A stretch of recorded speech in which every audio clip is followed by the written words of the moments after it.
오늘 새벽에 우리에게 주신 하나님의 말씀은 에스더 1장 1절부터 22절 말씀입니다.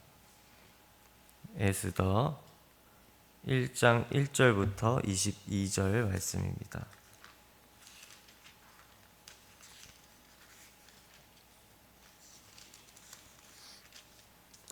에스더 1장 1절부터 22절 말씀, 구약 750쪽에 있습니다. 구약 750쪽에 있습니다. 에스더 1장 1절부터 22절 말씀을 저와 여러분이 번갈아서 교독하도록 하겠습니다. 이 일은 아하수에로 왕 때 있었던 일이니 아하수에로는 인도로부터 구스까지 127지방을 다스리는 왕이라. 왕위에 있은 지 제3년에 그의 모든 지방관과 신하들을 위하여 잔치를 베푸니 바사와 메대의 장수와 각 지방의 귀족과 지방관들이 다 왕 앞에 있는지라.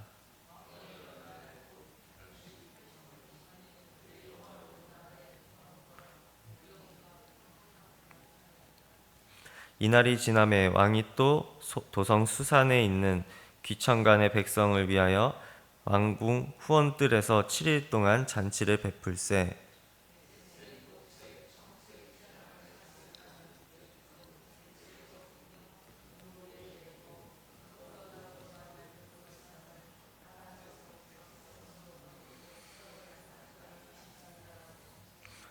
금잔으로 마시게 하니 잔의 모양이 각기 다르고 왕이 풍부하였으므로 어주가 한이 없으며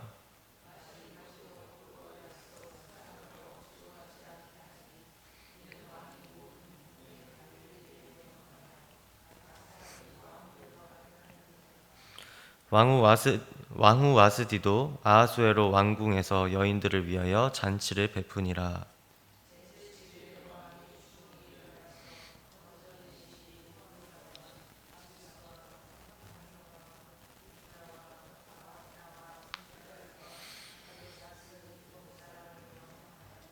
왕후 아스디를 청하여 왕후의 관을 정제하고 왕 앞으로 나아오게 하여 그의 아름다움을 뭇 백성과 지방관들에게 보이게 하라 하니 이는 왕후의 용모가 보기에 좋음이라.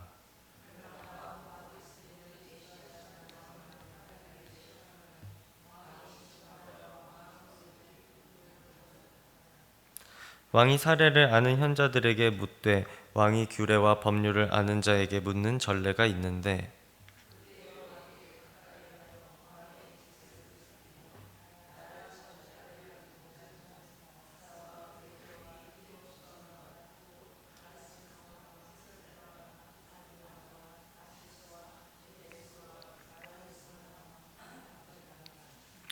왕후 와스디가 내시가 전하는 아하수에로 왕의 명령을 따르지 아니하니 규례대로 하면 어떻게 처치할까?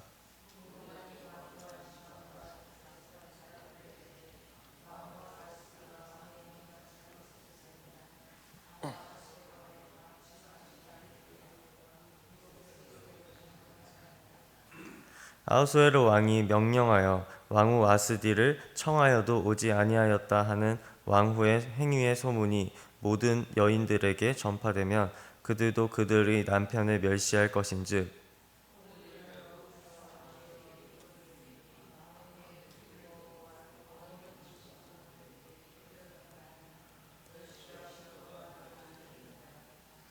왕이 만일 좋게 여기실진대 와스디가 다시는 왕 앞에 오지 못하게 하는 조서를 내리되 바하사와 메대의 법률에 기록하여 변개함이 없게 하고 그 왕후의 자리를 그보다 나은 사람에게 주소서.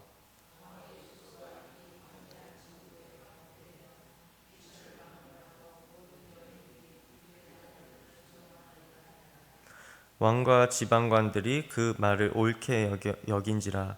왕이 무후간의 말대로 행하여 각 지방 각 백성의 문자와 언어로 모든 지방에 조서를 내려 이르기를 남편이 자기의 집을 주관하게 하고 자기 민족의 언어로 말하게 하라 하였더라. 아멘. 오늘부터는 새롭게 에스더 말씀을 살펴보게 됩니다.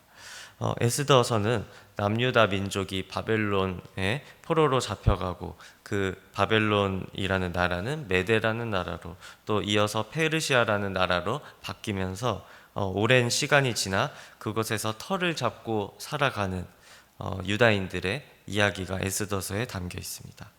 에스더서는 어떤 면으로는 흥미로운 책이라고 할 수 있는데 이 에스더서에는 여호와라는 말이나 하나님이라는 단어가 한 번도 등장하지 않습니다. 유대인의 율법을 지키는 그런 내용이나 하나님의 언약 등 하나님을 믿는 유대인들이 자주 하는 말들도 나오지 않죠. 그래서 에스더를 성경이라고 볼 수 있느냐는 그런 시각까지 있기 때문에 현재까지 에스더서를 성경으로 볼 것이냐는 논란이 있습니다. 그러나 에스더서에는 이방 민족들 사이에서 살아가는 하나님의 백성들을 위해 때로는 우연처럼 또 때로는 운명처럼 보이지 않는 그런 손길로 조용히 자기 백성을 인도하시는 그 하나님의 손길을 느낄 수 있기 때문에 세상을 살아가는 현대의 그리스도인들에게도 큰 의미를 주는 성경이라고 볼 수 있습니다. 그 중에서도 오늘의 말씀의 내용은 위기에 빠진 유대인들을 구원으로 이끌 그 에스더가 페르시아를 다스리는 아하수에로 왕의 그 왕후가 될 수 있었던 그 초석을 마련하는 이야기가 담겨 있죠. 아하수에로 왕은 페르시아 제국을 다스리는 왕이었는데 그리스와 전쟁을 계획하고 있었습니다.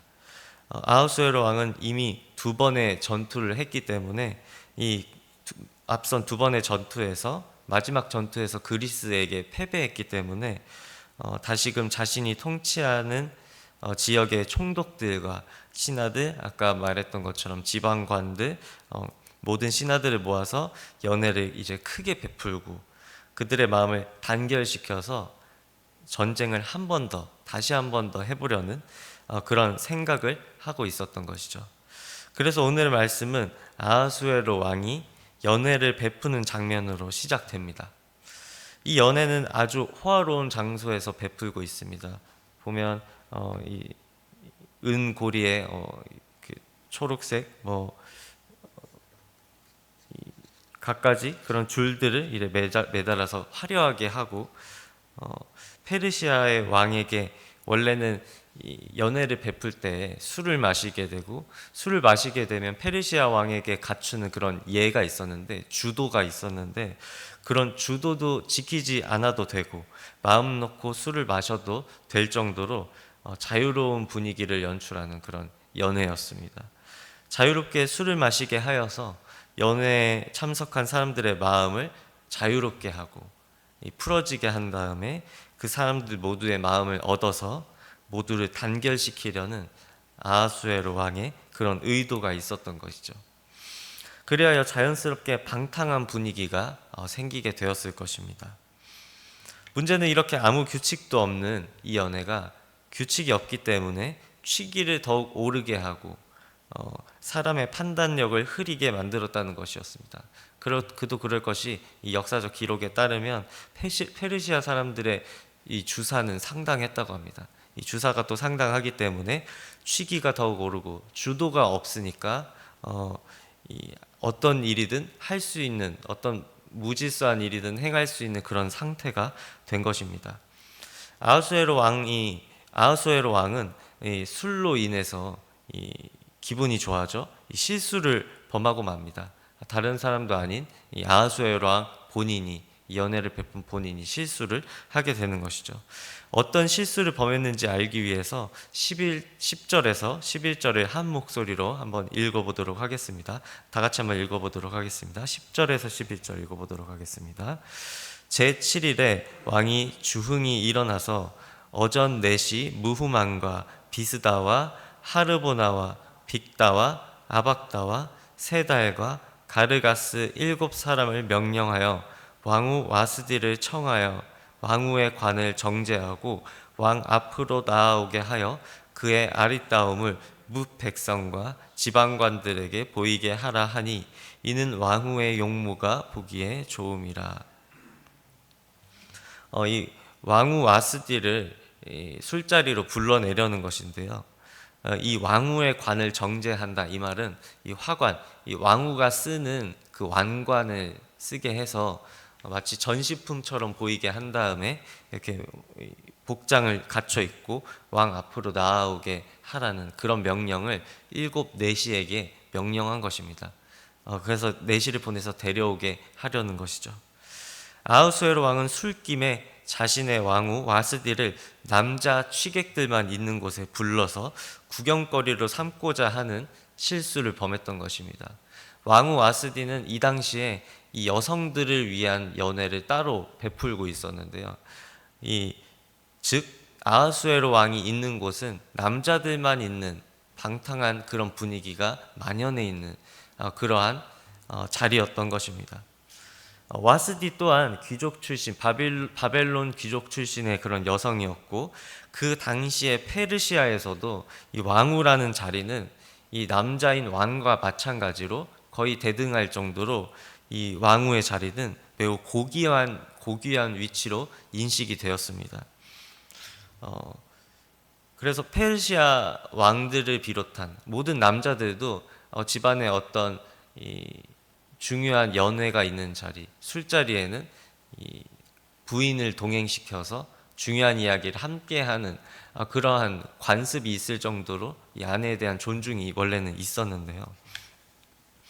이 아하수에로 왕은 한낮 술김에 그런 와스디를 남자 취객들만 있는 곳에 불러서 구경거리로 삼고자 했던 것입니다.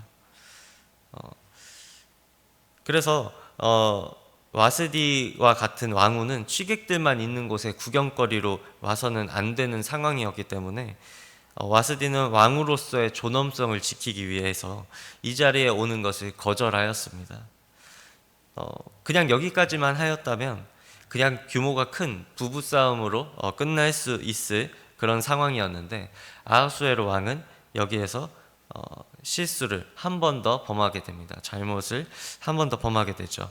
아하수에로 왕은 이 일로 화가 머리 끝까지 나게 됩니다. 더욱이 술을 무분별하게 일주일 동안 마셔댔으니 아하수에로나 주변 사람들이나 모두 어리석은 판단을 하기에 딱 좋은 시간이었을 것입니다. 그래서 아하수에로 왕은 자기의 개인적인 일을 해결하는 데 있어서 나라 전체가 힘을 낭비하도록 이 공권력을 동원해서 이 문제를 해결하고자 합니다. 바로 신하들을 시켜서 와스디를 폐위하도록 하고 이 일을 그가 다스리는 127지방에 모두 알리는 것이었습니다. 굳이 이렇게 하자는 생각이 들었던 것은 아하수에로 왕의 주변에 있는 사람들이 모두 간신들 뿐이었고, 이 간신들이 아하수에로 왕의 기분을 좋게 해주려고 그런 아이디어를 내어서 아하수에로가 그런 일을 벌이게 한 것이었습니다. 바로 이 이야기 속에서 세상 가운데 그리스도인으로 살아가는 우리들이 조심해야 할 점을 찾을 수 있는 것이죠. 우리들 또한 세상 속에서 살아가는 가운데 이 도가 넘는 자유를 체험하면서 살아가게 됩니다. 때로는 무질서하게, 때로는 거의 모든 가치들이 존중받는 세상에서 우리들은 살아가고 있습니다. 한 사람 한 사람의 의견이 존중받아 마땅한 그런 시대가 되었는데도 그러한 명분 아래에서 오히려 다른 사람의 자유가 또 다른 사람의 자유를 침해하는 그런 상황이 생기는 것입니다. 하나님이 우리에게 허락하신 법에 선이 있습니다. 하나님의 법을 우리가 지키면서 살아간다면 그 하나님께서 주신 질서 안에서 살아가게 되고, 적절히 제한된 자유 아래에서 우리들이 모두 평화롭게 살아갈 수가 있습니다. 하지만 그 선을, 하나님께서 우리에게 주신 법의 선을 넘어가게 되면 그것은 무질서가 되고 오히려 우리가 죄를 짓게 되는 시작점이 발생할 수 있습니다. 예를 들자면 오늘날 사회에서 중요한 화두로 떠오르는 그런 문제인데, 예를 들자면 사람들의 성향들이 존중받아 마땅하다고 해서 요즘 뜨거운 주제인 동성애에 대해 긍정적으로 생각하는 사람들이 그것을 받아들일 수 없는 사람들에게 자기 생각을 존중해 줘야 된다는 이유로 그 동성애라는 가치를 강요하는 그런 일들도 있습니다. 그런데 현재는 어떤 명확한 기준이나 그런 제한이 없이 동성애를 넘어 모든 성 정체성을 인정해야 한다는 그런 주장까지 나오고 그런 주장이 힘을 받고 있죠. 그래서 서방권 국가들에서는 두 개만의 성 정체성에 대해서 논란인 것이 아니라 수십 가지의 성 정체성을 인정해 주어야 한다는 그런 주장까지 나오면서 이것에 동의하는 사람들과 동의하지 않는 사람들 간의 큰 갈등이 일어나고 있습니다. 또한 이뿐만이 아닙니다. 이런 갈등은 우리나라에서도 세대 간에도 일어나고 계층 간에도 일어나고 남녀 간에도 일어나고 있습니다. 하나님이 정해주신 그 법의 기준을 넘어갈 때 하나님께서 우리에게 주신 그 적절하게 제한된 그 자유의 선을 넘어갈 때 자율은 오히려 무질서가 되고 폭력이 됩니다. 그리고 하나님의 질서를 사랑하지 않는다면 이런 잘못은 계속해서 되풀이될 것입니다. 마치 아무 규칙이 없이 방탕하게 시간을 보낸 아하수에로 왕이 왕후에게 잘못을 하고 또 국가의 힘을 낭비하여 잘못을 되풀이했던 것처럼 말입니다. 사랑하는 성도 여러분, 하나님께서 정해주신 질서를 무엇보다 존중하고 세상에서 옳다고 이야기하는 그러한 가치들에 우리가 휩쓸려 가지 않기를 소망합니다. 어떤 판단을 해야 할 때 그것이 하나님 보시기에 옳은 일인지 먼저 생각해 보시는, 그리고 성경에서는 이러한 문제들에 대해서 어떻게 말하고 있는지를 살펴볼 수 있는, 그리하여 결단할 수 있는 우리들 모두가 되기를 소망합니다. 그렇게 하기로, 성경적인 가치를 존중하기로, 또 성경적인 가치만을 따르기로 우리들이 결단할 때 어떤 일을 앞두고 있든 주님께 물어보고 좌로나 우로나 치우치지 않는 그런 올바른 선택을 할 수 있는 저와 여러분이 되기를 주님의 이름으로 간절히 소망합니다. 제가 기도하겠습니다. 하나님 아버지, 우리들은 에스더서에서 아하수에로 왕이 베푼 그 연회 속에서 그 방탕한 그리고 그 무질서한 그러한 상황 속에서 실수를 하는 것을 우리가 살펴보고 있습니다. 우리들 또한 무질서한 상황 가운데에서 실수를 범하고 죄를 범하기 쉬운 줄로 우리가 알게 되었습니다. 이러한 상황 가운데에서, 이러한 사회 속에서, 이러한 시대 속에서 우리들이 올바른 선택을 할 수 있기 위하여 주님에게 뜻을 물어보는, 그리고 성경에서 이 판단이 옳은 것인가를 물어볼 수 있는, 찾아볼 수 있는 우리들이 될 수 있도록 도와주옵소서. 그리하여 주님께서 그 옛날 우리에게 말씀하신 것처럼 좌우로나 우로나 치우치지 않고 오직 주님만을 향한 그런 길을 바라보면서, 또한 그 길을 걸어가면서 좌로나 우로나 치우치지 않는 삶을 살 수 있도록 주님께서 허락하여 주시옵소서. 그리하여 이 혼란한 사회 가운데에서 실수를 범하지 않고 하나님이 정해주신 그 제한된 자유를 적절히 지키면서 살아가는 우리들 모두가 될 수 있도록 주님 도와주옵소서. 이 모든 것 예수님의 이름으로 기도드립니다. 아멘.